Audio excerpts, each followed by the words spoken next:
Alright guys, what's up and welcome to the totally random podcast. I'm actually going to go ahead and turn down this microphone because it seems like it's blasting pretty hard right now. Is that better? Probably not. I'm going to turn down the microphone volume here. Just bear with me. About 50%. That seems a little bit better. So let's kick off this podcast. It's been a while since I've done an actual, real, legit podcast. But like I said, you guys are going to be able to hear this, see this on the YouTube channel, Shelby85, as well as we'll put it on the iTunes and other places as well. So you guys could listen to it wherever you want. This is a totally random Shelby85 podcast because Shelby85 YouTube channel is totally random. I talk about anything and everything. So let's go ahead and talk about something random. Actually, I have this right here. I'm just going to show it to the camera.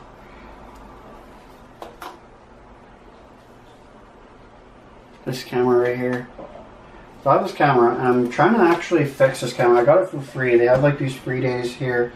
And I actually am having trouble working on this thing now. The plugin doesn't work, so I went ahead and I swapped out the plugin end because I thought that would work. And it actually worked for about 2 minutes, the plugin end. It actually had power to the plugin for about 2 minutes. It was green and it didn't work. And for those of you who are just listening to the podcast, not watching it, this is a Handycam Sport Video 8 video cam recorder. It's a Sony. Now, if anybody has any tips on this thing, let me know. You could, if I do post the videos to YouTube, you could let me know in the comment section. As well as you guys could, I don't know, just email me as well. I'll probably set up some email thing for this podcast. But I want to know what your guys' thoughts are, because like I said, I had the plug-in for the charger working for about 2 minutes, and then all of a sudden that green light went away. So I left it on the charger for a little bit to just maybe, because the light wasn't working, but it actually didn't even work. Like it didn't charge because I put the battery on in the camera and it didn't work. And then there's a thing on the plug-in as well that you could just put on the camera, and so you could kind of like have power to it, but it didn't work. So I think it's a plug-in issue because like I said, when that end was changed, it actually worked for about 2 minutes. I don't know if you can get the whole plug-in for those things. If you guys could, if you're watching on YouTube and stuff, leave a comment if anybody knows. I went to Sony, the store here. They have a Sony store here, but they only specialize at that Sony store in certain things. They actually don't do cameras and stuff, so they don't really know anything. But I mean, if I could get like another whole camera, like I know if you're doing like a car, like if like we work on a vehicle and you have a block heater problem with your block heater, what you do is you change the plug-in end of the block heater, and if that doesn't work, you actually change the whole cord. It's pretty easy, so I'm thinking that might be the thing with the camera because the end worked for about 2 minutes. So if I replace the whole cord end, it might work, but I don't know where you can get cord ends, like whole cords from. And I don't know if I buy a whole cord, if that would actually work. If anybody knows, let me know. Because I really would like to start filming with that, because I do know you could convert that type of tape to digital. Like I used to work with a DJ company that used to do it. So I used to convert videotapes to like digital and stuff like that. And it's type of film, like the person left in this camera is a Fuji Hi8 MP Hi8 P6 120 film. And if you're watching on YouTube, there's the actual film right there. If not, if you're just listening to the podcast in your car or something like that, you could just Google what type of film that is. But yeah, anyway, I used to work for a DJ company, and like a part of the thing there was we converted like films and stuff to CDs and to the digital format.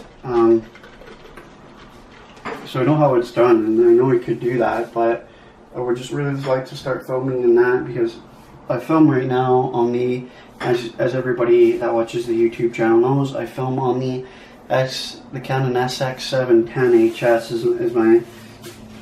is my only film camera. Well, I film sometimes, like if I don't have my camera with me, like I always usually try to carry it with me all the time. But if I don't have my camera on me, I usually just film on my phone. But of course, as you guys know that watch the channels and stuff like that, I don't get the best quality when it comes to that. But I get awesome quality with the XX710, the Canon. I definitely can't complain about the quality on there. Because if anybody, actually I did a review about over a year ago, actually.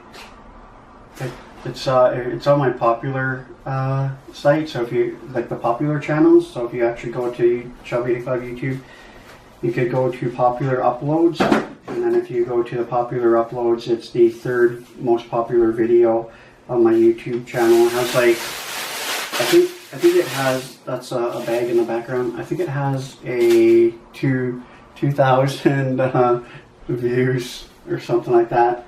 But anyway, yeah, that's the random camera talk for the 6-minute portion of this podcast. So I'm going to get into something else, and I ended up, not recently, like, there's a guy at my work, like I have a full-time job, but there's a guy there who's really into like stock markets and stuff like that. And so I ended up, like, you know, I would talk to him and stuff about stock markets and stuff all the time, and I ended up getting really interested in stuff like that. So I went ahead and I put this app, like I no longer have it and stuff because I ended up getting rid of it, but I ended up doing this program where you buy stocks and, you know what I mean, you sell them, and of course when you have these stocks and stuff, it's like fake, so it just kind of like prepares you for when you buy like real stocks and stuff like that. So it's not actually like real money, it's like fake money. So like you buy these stocks and stuff, and then you get certain like information and stuff like that on different types of companies and stuff. It's really cool. But anyway, I bought, like, one time I ended up buying 250 stocks of this WWE stock, which ended up, I kept for like a month, and then I ended up selling because it was garbage, and I think I ended up losing a lot on the thing, so I ended up getting rid of it. But yeah, like it was like a fake, like they give you like 10 grand in like fake money, and then you like buy stocks and stuff like that. It's actually pretty neat. I can't remember the name of the program, but if you just have like a Google Play thing, you can go ahead and check it out. But I ended up finding a couple things pretty interesting there, which is kind of related to the next thing that I kind of found out that I wanted to talk a little bit about, and that was some of the wrestlers' net worths there that I ended up finding out there, and I ended up finding some of them pretty interesting, because it's like, you look on, like, back on the wrestlers that have been around for like 100 years and that are still signed with the WWE, you kind of find out that they're actually worth like nothing, like than like the newer wrestlers and stuff like that have been around for like a handful of years are actually like loaded and stuff. So it's kind of interesting to like figure out like why and like how.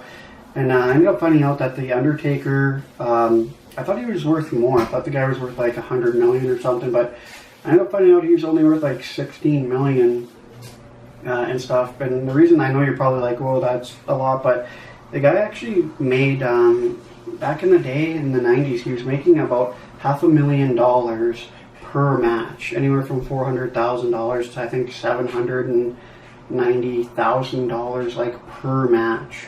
So the guy has 2 matches and he makes over $1 million. Like, that's insane. So if you actually calculate it, like,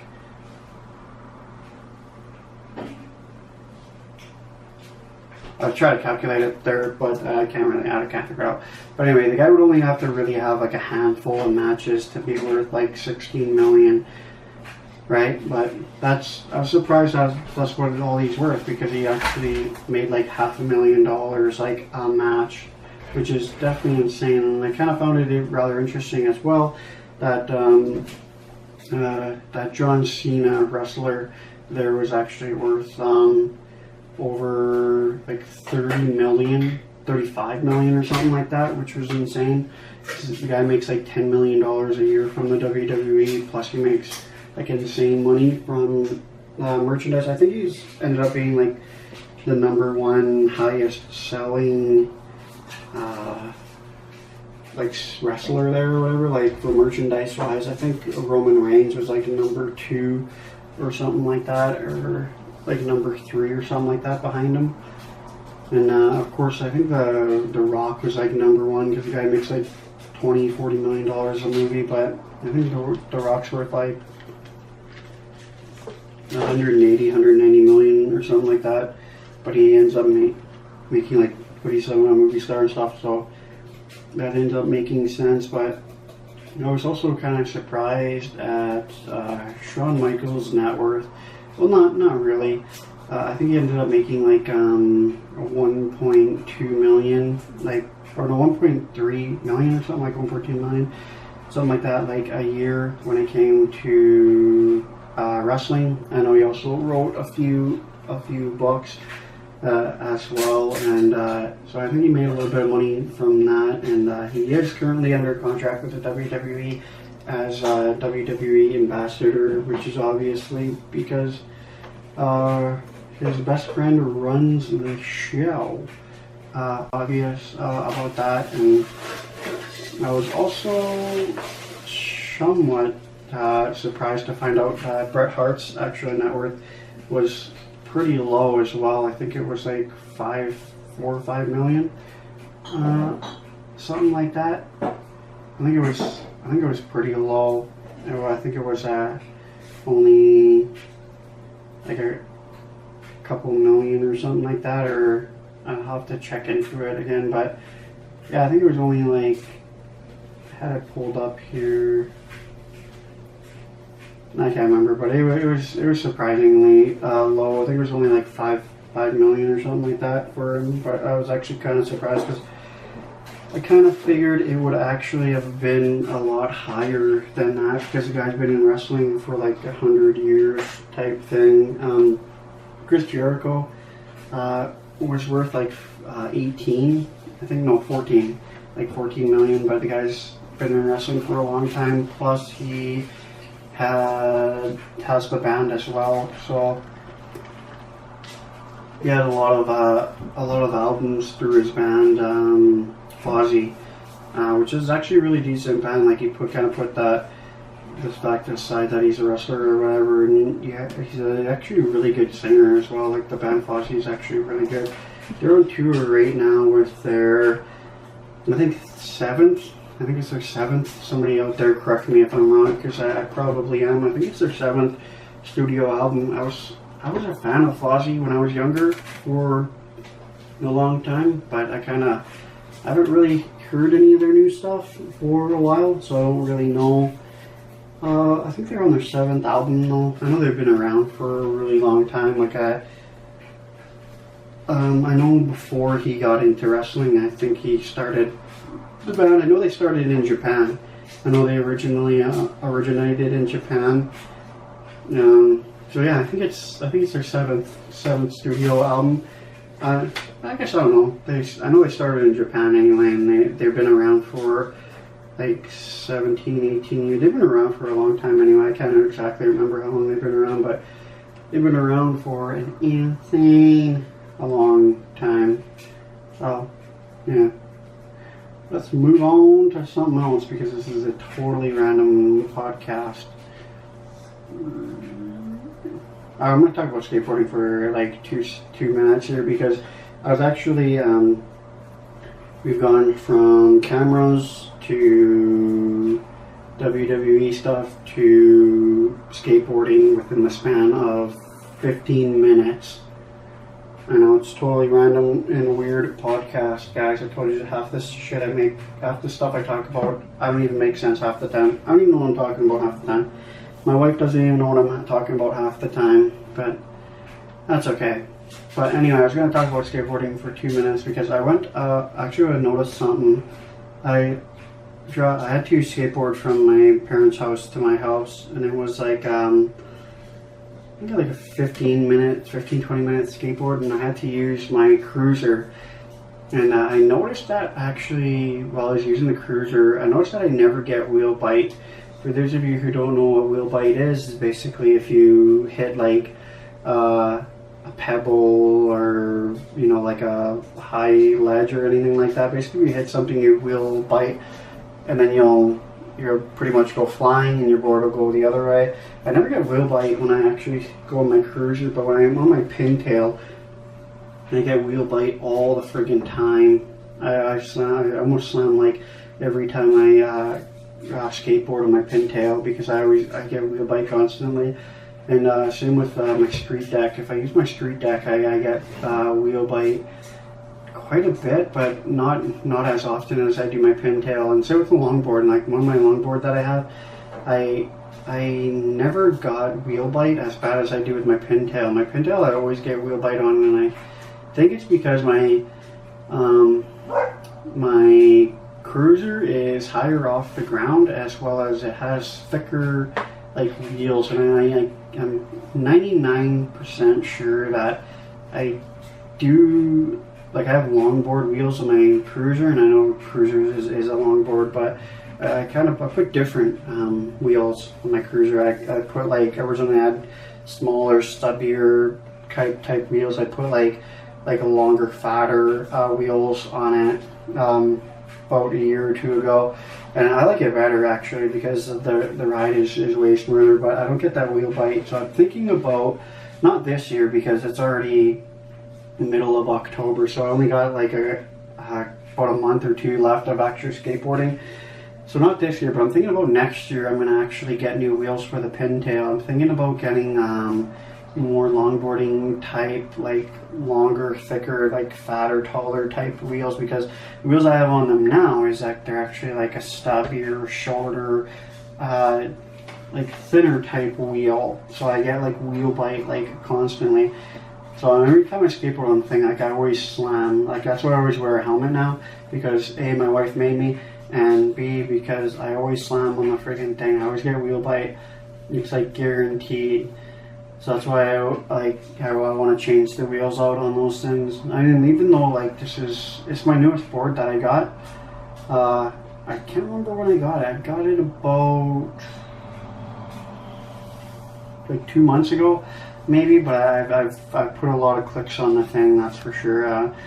I've ridden it, not every day, but like pretty much almost every day, like to the point where their grip tape on the top of the actual board is like almost like all gone.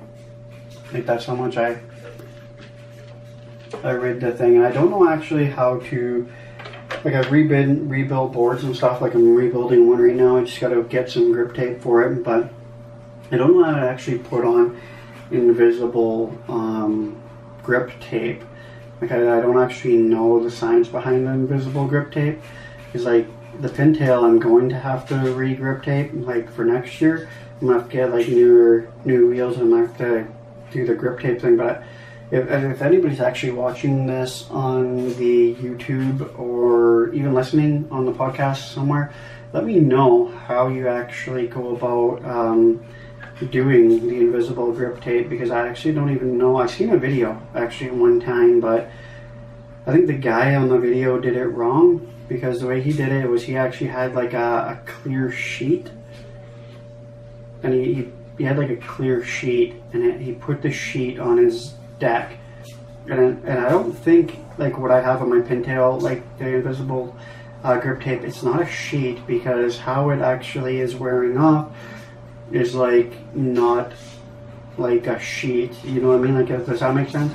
Like if you have a grip board, like I got like the street deck, that type thing, even my cruiser and that, like it's got different grip tape like than what my pintail has. Like, I have invisible grip tape on my cruisers and my longboards, but not quite what I have on the pintail. It's a little bit different. It's kind of like a sprinkled on type thing. So it's totally different, but I really don't know how to actually put it on. And so I'm very curious out there if anybody actually knows, because I haven't seen any like YouTube videos or anything like that on like how to actually properly do it. And I don't know anybody that's actually ever done it. Like, I've never heard of anybody putting this type of grip tape on. But because where I put my foot, like my front foot, it's because the way I skate straight, not goofy. So I skate straight, and like I put my left foot in the front, and like I literally have zero grip tape. Like where I put my foot, it's completely smooth. Where I put my back foot, it tends to vary, like depending on what I'm riding. Like if I'm doing a little bit of sidewalk surfing or concrete surfing, or if I'm like doing downhill or just going like just cruising it, it'll depend. Like, so I won't put my foot certain ways. So the back is wearing down, but I literally have like smooth board on my front foot. So I don't know where to, you know what I mean? So like I don't know how to, you know, put grip tape like on it. Like I don't know if I should actually even scrape the rest of the grip tape off, or how you even get that grip tape off, or I don't know if you should actually even, or if you could even like just put the grip tape on and leave the old grip tape on, that type thing. I don't know. But anyway, if anybody does know, definitely let me know how it is. Give me a shout out in the comments or something like that, because yeah, I'm not too entirely sure how it's done. But I definitely got to redo it for the pintail, because not for this year though, for next year, because I live in northeastern Ontario. So snow's coming, and she's coming soon, that's for sure. But I'm excited though, because I'm looking forward to skiing this winter, hitting the slopes and doing a little bit of skiing. So we'll see how that goes. So definitely getting ready to put the boards away. Like I said, I'm working on a board right now, but I gotta get grip tape for it. But yeah, I'll end up talking about that later when she's done. I ordered some grip tape. I think I ordered like 3 or 4 sheets, I believe so. I'm not too sure, but anyway, like I said, let's do a review. So I ended up talking about the camera, but yeah, again, I'm gonna jump to the camera. Again, this is the camera. But if anybody has any tips on how to actually fix the thing, let me know. I think because the front, or the side is open on the camera. I know I'm kind of jumping around from subject to subject, but bear with me. Side's open, but I think if I could get that charged and get power to it, I could actually close it and whatnot. But yeah, I don't know. Just let me know what you guys think and whatnot. Anyway, I know it's only the 4-minute mark, but I'm gonna go ahead and end this podcast for today.